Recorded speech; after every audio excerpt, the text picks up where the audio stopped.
Salute to you, soldiers. My name is Josh Arnold55, and welcome back to Wacky Tech. Today I have the iPod Nano first generation. This is probably one of the oldest things that I'm going to have as far as Apple products are concerned.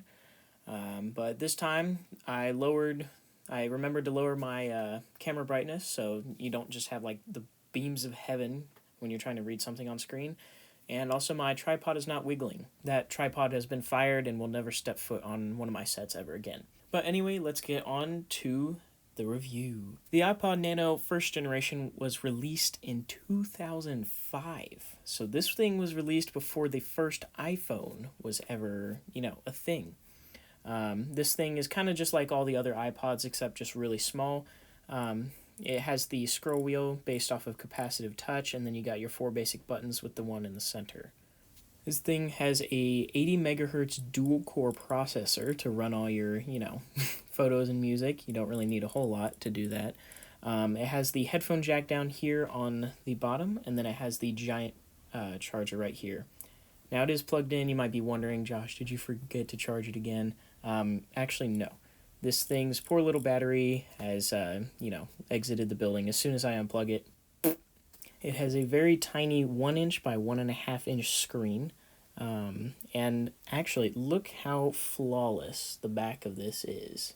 I mean, compared to, well, here, let me clean it off a little. Compared to what other iPods look like with this metal back, this is pretty dang pristine. The 3 storage options that you could get this in is 1 gig, 2 gig, and 4 gig. This is a 2 gigabyte model, and it does not have any onboard RAM. This thing did not need any RAM because, you didn't have any background applications running, and there was no multitasking anyway. The iPod Nano came in 2 basic colors. This one's called the iBook White. This is when MacBooks had a plastic back and they were this exact color, or the Jet Black. Those were the only 2 colors that were provided. They both had a metal back, so the only thing that changed was the plastic face under the glass. This iPod does not have any radio capabilities. It is solely just for music and photos. It has extras, which is like clock, games. Ooh, I'm about to... Oh yeah, this is gaming, ladies and gentlemen. This one's called Brick. Oh, cool. There's a music quiz. There's a music quiz option that, it would play through your songs and you would have to guess which one it is. There's Parachute. Oh, Lord.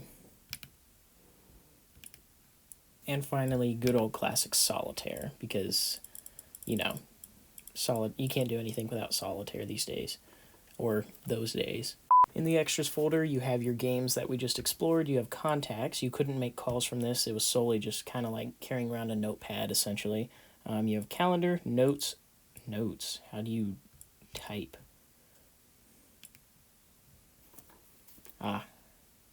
Okay, never mind. You can't really use the notes, but you have stopwatch, screen lock. Now, these are just the extras in it. You have settings, shuffle songs, and that's just about it. Photos, there is no camera on this. This would just be kind of like all iPods at the time. You would just upload everything, and then you could just view them. You couldn't actually take pictures with this. So it was just meant for viewing, more like a kind of like a slideshow in your pocket. One strange quirk about the iPod Nano is actually most iPods at this time had this feature. There was no power button per se. You couldn't really like put the device to sleep. It would just dim the screen like this. I don't know if you can see that. Yeah. It would just dim the screen to save battery. Not just when it was charging, but it's charging right now. This was called the hold button. Now, the purpose of the hold button was it would lock all of the buttons on the face of the iPod. So the purpose of this would be, since it does not go to sleep, it is woken up by, touch on the wheel. Now, if you were to have the hold button on, it locks up all of those buttons so that it either A, saves battery, or if you had this in your pocket and you were listening to your headphones, as you can see, the buttons don't work, but if you were listening to your headphones, you couldn't accidentally brush past this because the volume was controlled with this. You couldn't brush past it and absolutely just blast your eardrums. So, a half good, half kind of weird feature, but that's just what it was at the time. So not a whole lot of interface on the iPod. You got your main buttons right here, hold button, charge, headphone jack, no camera. There wasn't any external speaker.